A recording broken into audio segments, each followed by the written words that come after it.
వరదలు వచ్చిన, పంట నీట మునిగిన తట్టుకుని నిలబడగలిగే రకం ఏదన్నా ఉంది అంటే అదే మారిటేరు పరిశోధనా స్థానం నుండి విడుదలైన MTU 1232.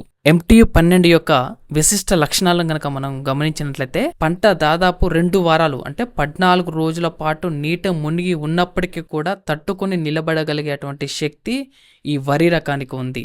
ఇది ముఖ్యంగా గోదావరి జిల్లాలు మరియు కృష్ణా డెల్టా వంటి ముంపు పొంచి ఉన్నటువంటి ప్రాంతాల రైతులకు MTU 1232 అనేది ఒక మంచి ఎంపిక అని చెప్పవచ్చు.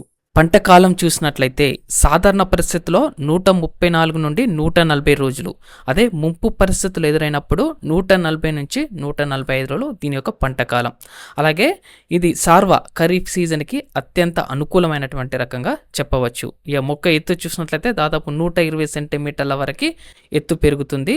విత్తనానికి సంబంధించి మధ్యస్థపు సన్నపు రకం, అలాగే 1000 గింజల బరువు దాదాపుగా 21 గ్రాములు ఉంటుంది. ఇది సాధారణ పరిస్థితుల్లో హెక్టార్కి 6 టన్నుల వరకు అంటే సుమారు ఎకరానికి 24 నుండి 26 క్వింటాల దిగుబడి సాధించవచ్చు.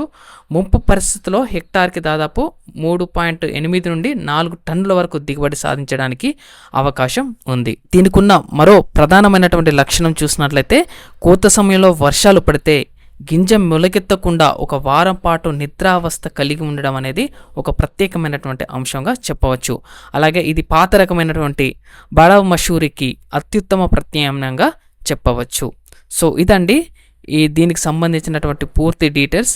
మరొక విత్తన రకంతో మళ్ళీ కలుద్దాం. ఇప్పటివరకు కనుక మన ఛానల్ సబ్స్క్రైబ్ చేసుకోకపోతే ప్లీజ్ సబ్స్క్రైబ్ చేసుకోండి. Thank you.